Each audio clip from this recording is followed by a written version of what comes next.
ಗರ್ಭಿಣಿಯರಲ್ಲಿ calcium ಕೊರತೆಯಾದರೆ ಯಾವ ಸಮಸ್ಯೆ ಎದುರಾಗುತ್ತದೆ? ಆಪ್ಷನ್ಸ್: ಎ ಮಾನಸಿಕ ಒತ್ತಡ, ಬಿ ಎದೆ ಹಾಲು, ಸಿ ಹೆರಿಗೆ, ಡಿ ಆರೋಗ್ಯ.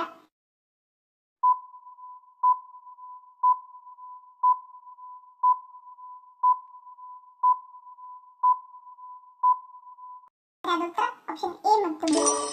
ಗರ್ಭಿಣಿಯರಲ್ಲಿ ಕ್ಯಾಲ್ಸಿಯಂ ಕೊರತೆಯಾದಾಗ ಯಾವುದೇ ಕೆಲಸ ಮಾಡುವ ಸಂದರ್ಭದಲ್ಲಿ ಮಾನಸಿಕ ಒತ್ತಡ ಹೆಚ್ಚಾಗುತ್ತದೆ ಮತ್ತು ಎಲ್ಲಾ ಸಂದರ್ಭದಲ್ಲೂ ಸುಸ್ತು ಮತ್ತು ಸೋಮಾರಿತನ ಆವರಿಸುತ್ತದೆ. ಹೆರಿಗೆಯ ನಂತರ ಮಹಿಳೆಯರಲ್ಲಿ ಕ್ಯಾಲ್ಸಿಯಂ ಕೊರತೆ ಕಂಡುಬಂದು ಆಯಾಸ ಎದುರಾಗುತ್ತದೆ. ಇದರಿಂದ ಸ್ತನಗಳಲ್ಲಿ ಹಾಲು ಉತ್ಪತ್ತಿ ಕಡಿಮೆಯಾಗುತ್ತದೆ ಮತ್ತು ಯಾವುದಾದರೂ ವಿಷಯದ ಮೇಲೆ ಗಮನ ಹರಿಸಲು ಸಾಧ್ಯವಾಗುವುದಿಲ್ಲ. ಹೀಗಾಗಿ ಗರ್ಭಿಣಿ ಮಹಿಳೆಯರು ಒಂದು ದಿನಕ್ಕೆ 1000 ರಿಂದ 1200 mg ಕ್ಯಾಲ್ಸಿಯಂ ಸೇವನೆ ಮಾಡುವುದು ಅಗತ್ಯವಾಗಿದೆ. ಯಾವುದು ಪುರುಷರಲ್ಲಿ ಕ್ಯಾನ್ಸರ್ ಕೋಶಗಳ ಬೆಳವಣಿಗೆಯನ್ನು ತಡೆಯುವಲ್ಲಿ ಪರಿಣಾಮಕಾರಿಯಾಗಿದೆ? ಆಪ್ಷನ್ಸ್: ಎ ಟೀ ಟ್ರೀ ಎಣ್ಣೆ, ಬಿ ಬೇಲದ ಹಣ್ಣು, ಸಿ ಶತಾವರಿ, ಡಿ ಲವಂಗದ ಎಣ್ಣೆ.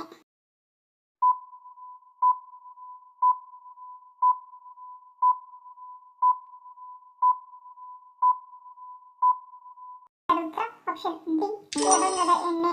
ಲವಂಗದ ಎಣ್ಣೆಯು ಕ್ಯಾನ್ಸರ್ ಕೋಶಗಳ ಬೆಳವಣಿಗೆಯನ್ನು ತಡೆಯುವಲ್ಲಿ ಪರಿಣಾಮಕಾರಿಯಾಗಿದೆ. ಇದು ಪುರುಷರಲ್ಲಿ ಪ್ರಾಸ್ಟೇಟ್ ಕ್ಯಾನ್ಸರ್ ಬೆಳವಣಿಗೆಯನ್ನು ತಡೆಯುತ್ತದೆ. ಈ ಎಣ್ಣೆಯಲ್ಲಿರುವ ಆರೋಮ್ಯಾಟಿಕ್ ಘಟಕಗಳಾದ ಯುಜೆನಾಲ್ ಮತ್ತು ಫ್ಲೇವನಾಯ್ಡ್ ಕ್ಯಾನ್ಸರ್ ತಡೆಗಟ್ಟುವಲ್ಲಿ ಪ್ರಮುಖ ಪಾತ್ರ ವಹಿಸುತ್ತದೆ.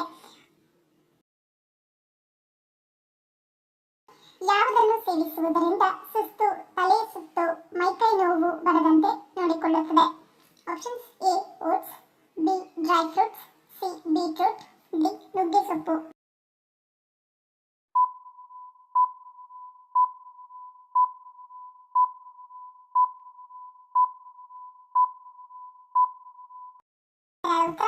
ಈ ಮೇಲಿನ ಎಲ್ಲವೂ.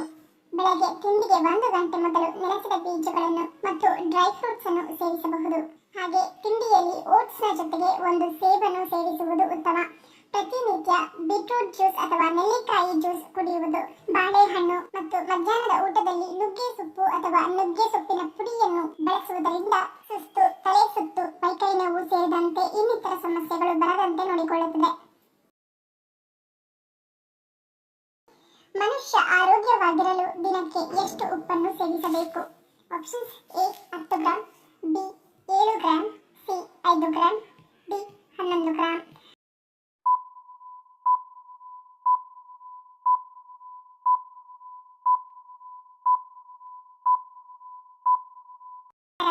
Option C 5 gram.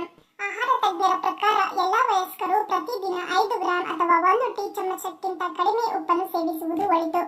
ಅತಿಯಾದ ಉಪ್ಪು ಸೇವನೆಯು ಅಧಿಕ ರಕ್ತದೊತ್ತಡ ಮತ್ತು ಹೃದಯ ಕಾಯಿಲೆಯ ಅಪಾಯವನ್ನು ಹೆಚ್ಚಿಸುತ್ತದೆ. 6 ತಿಂಗಳ ನಂತರ ಮಕ್ಕಳಿಗೆ ಕ್ರಮೇಣ ತಮ್ಮ ಆಹಾರದಲ್ಲಿ ಉಪ್ಪನ್ನು ಸೇರಿಸಲು ಪ್ರಾರಂಭಿಸಬೇಕು. ಆದರೆ ಮಗುವಿಗೆ 1 ವರ್ಷ ತುಂಬುವವರೆಗೆ ದಿನಕ್ಕೆ ಕೇವಲ 1 ಗ್ರಾಂ ಉಪ್ಪನ್ನು ಮಾತ್ರ ನೀಡಬೇಕು ಮತ್ತು 6 ತಿಂಗಳೊಳಗಿನ ಮಕ್ಕಳಿಗೆ ಉಪ್ಪಿನ ಬಗ್ಗೆ ತಿಳಿದಿರುವುದಿಲ್ಲ. ತಾಯಿಯ ಎದೆ ಹಾಲು ಬಿಟ್ಟು ಬೇರೆ ಏನನ್ನೂ ಕೊಡದೇ ಇರುವ ಪರಿಣಾಮ ಇಲ್ಲಿ ಉಪ್ಪಿನ ಅಗತ್ಯ ಬರುವುದೇ ಇಲ್ಲ. 6 ತಿಂಗಳ ನಂತರವೂ ಮಕ್ಕಳಿಗೆ ಇದ್ದಕ್ಕಿದ್ದಂತೆ ಉಪ್ಪು ಆಹಾರವನ್ನು ನೀಡುವ ಅಗತ್ಯವಿಲ್ಲ. ಒಂದು ವೇಳೆ ಮಗುವು ಆಹಾರವನ್ನು ತೆಗೆದುಕೊಳ್ಳದಿದ್ದರೆ ಮಾತ್ರ ಚಿಟಿಕೆಯಷ್ಟು ಪ್ರಮಾಣದ ಉಪ್ಪನ್ನು ಮಾತ್ರ ಸೇರಿಸಬೇಕು. ತುಳಸಿ ನೀರು ಅಥವಾ ತುಳಸಿ ಚಹಾವನ್ನು ಕುಡಿಯುವುದರಿಂದ ಏನಾಗುತ್ತದೆ? ಆಪ್ಷನ್ಸ್: ಎ ಜ್ವರ ಬರುವುದಿಲ್ಲ, ಬಿ ಬಿಪಿ ವಿರೋಧಿ, ಸಿ ಕೆಮ್ಮು ನಿಯಂತ್ರಣ, ಡಿ ಇಮ್ಯುನಿಟಿ ಬೂಸ್ಟರ್.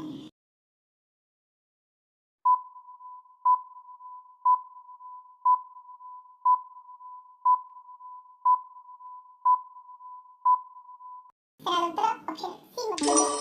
ತುಳಸಿಯಲ್ಲಿ ರೋಗನಿರೋಧಕ ಶಕ್ತಿಯನ್ನು ಹೆಚ್ಚಿಸುವ ಗುಣವಿದ್ದು ಇದು ಒಂದು ಔಷಧೀಯ ಸಸ್ಯವಾಗಿದೆ. ತುಳಸಿ ಎಲೆಗಳನ್ನು ತಂದು ಚೆನ್ನಾಗಿ ತೊಳೆದು ನೀರಿನಲ್ಲಿ ಹಾಕಿ ಕುದಿಸಿ ಅದಕ್ಕೆ ಶುಂಠಿ, ಚಕ್ಕೆ ಮತ್ತು ಕಾಳು ಮೆಣಸಿನ ಪುಡಿಯನ್ನು ಸೇರಿಸಿ ಚಹಾ ತಯಾರಿಸಿ ಕುಡಿಯುತ್ತಿದ್ದರೆ ಉಸಿರಾಟಕ್ಕೆ ಸಂಬಂಧಪಟ್ಟ ಹಲವಾರು ಸಮಸ್ಯೆಗಳು ಬಗೆಹರಿದು ನೆಗಡಿ, ಕೆಮ್ಮು, ಜ್ವರ ತಕ್ಷಣಕ್ಕೆ ನಿಯಂತ್ರಣಕ್ಕೆ ಬರುತ್ತದೆ. ಮಹಿಳೆಯರಲ್ಲಿ ಸಾಮಾನ್ಯವಾಗಿ ಯೋನಿ ತುರಿಕೆ ಉಂಟಾಗಲು ಕಾರಣವೇನು? ಆಪ್ಷನ್ಸ್: ಎ ಅಸುರಕ್ಷಿತ ಲೈಂಗಿಕತೆ, ಬಿ ಋತುಬಂಧ, ಸಿ ನೈರ್ಮಲ್ಯತೆ, ಡಿ ಮೇಲಿನ ಎಲ್ಲವೂ.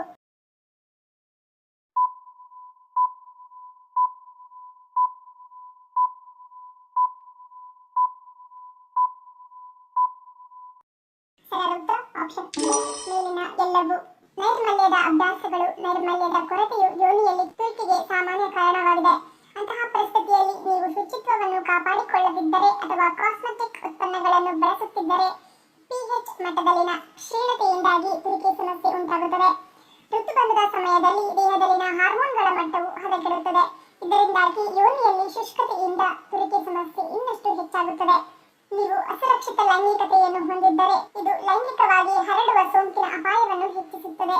ಯೋನಿಯ ಪಿಎಚ್ ಮಟ್ಟವು ಅಸಮತೋಲನಗೊಂಡಾಗ ಕೆಟ್ಟ ಬ್ಯಾಕ್ಟೀರಿಯಾದ ಪ್ರಮಾಣವು ಹೆಚ್ಚಾಗುತ್ತದೆ. ಇದನ್ನು ಬ್ಯಾಕ್ಟೀರಿಯಾದ ಯೋನಿನೋಸಿಸ್ ಎಂದು ಕರೆಯಲಾಗುತ್ತದೆ. ಯೋನಿಯಲ್ಲಿ ನಿರಂತರ ಅಥವಾ ಪುನರಾವರ್ತಿತ ತುರಿಕೆ ಬ್ಯಾಕ್ಟೀರಿಯಾದ ಯೋನಿನೋಸಿಸ್ನ ಪ್ರಮುಖ ಲಕ್ಷಣವಾಗಿದೆ. ಯೋನಿಯಲ್ಲಿ ಕ್ಯಾಂಡಿಡಾ ಆಲ್ಬಿಕಾನ್ಸ್ ಶಿಲೀಂಧ್ರದ ಪ್ರಮಾಣವು ಹೆಚ್ಚಾದಾಗ ಅದು ಈಸ್ಟ್ ಸೋಂಕನ್ನು ಉಂಟುಮಾಡುತ್ತದೆ. ಇದರಿಂದಾಗಿ ಯೋನಿಯಲ್ಲಿ ತುರಿಕೆ, ಕೆಂಪು ಮತ್ತು ದಪ್ಪವಾದ ಸ್ರವಿಸುವಿಕೆಯು ಉಂಟಾಗುತ್ತದೆ. ನಿರಾಶ್ರಿತರು ಇಲ್ಲದ ವಿಶ್ವದ ಏಕೈಕ ದೇಶ ಯಾವುದು? Options: A America, B Vietnam, C Japan, D Finland.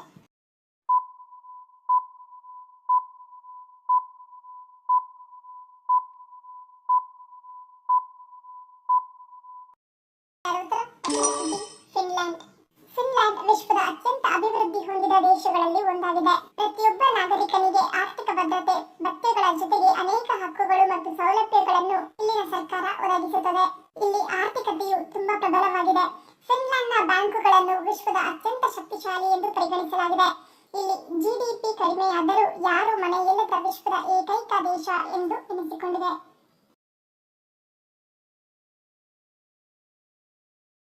ಯಾವ ಒಂದು ವಸ್ತುವಿನಿಂದ ಮನೆಯಲ್ಲಿ ನಕಾರಾತ್ಮಕತೆ ಆಕರ್ಷಣೆಯಾಗುತ್ತದೆ? ಆಪ್ಷನ್ಸ್: ಎ ಉಪ್ಪು, ಬಿ ಮಾಂಸ, ಸಿ ಹುಗಿಯದ ಬಟ್ಟೆ, ಡಿ ತುಪ್ಪ.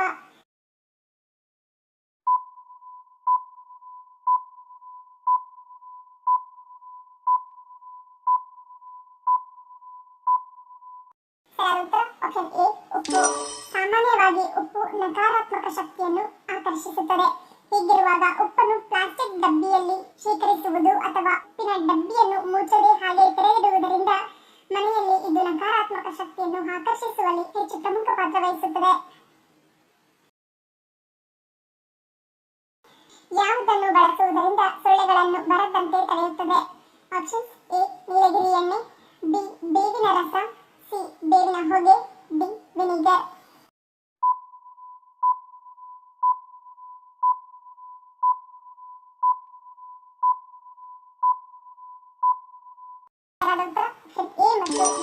ನೀಲಗಿರಿ ಎಣ್ಣೆ ಮತ್ತು ಬೇವಿನ ರಸ ಈ ಎರಡನ್ನು ಮಿಶ್ರಣ ಮಾಡಿ ಖಾಲಿ ಇರುವ ಆಲೌಟ್ ಡಬ್ಬದಲ್ಲಿ ಹಾಕಿ ಆಲೌಟ್ ರೀತಿ ಬಳಸುವುದರಿಂದ ಇದರ ವಾಸನೆಗೆ ಕೆಲವೇ ನಿಮಿಷಗಳಲ್ಲಿ ಸೊಳ್ಳೆಗಳು ಮನೆಯಿಂದ ಓಡಿ ಹೋಗುತ್ತವೆ.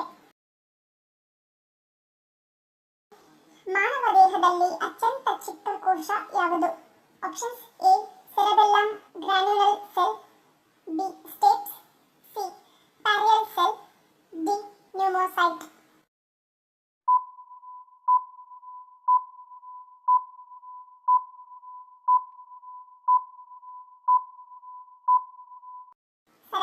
Option A cerebellum granular cell. ಮಾನವ ದೇಹದಲ್ಲಿನ ಅತ್ಯಂತ ಚಿಕ್ಕ ಕೋಶವೆಂದರೆ ಸೆರೆಬೆಲ್ಲಮ್ನ ಗ್ರಾನ್ಯುಲರ್ ಸೆಲ್. ಮಾನವ ದೇಹದಲ್ಲಿ ಸುಮಾರು 50 ಬಿಲಿಯನ್ ಗ್ರಾನ್ಯುಲರ್ ಕೋಶಗಳಿವೆ ಎಂದು ಅಂದಾಜಿಸಲಾಗಿದೆ.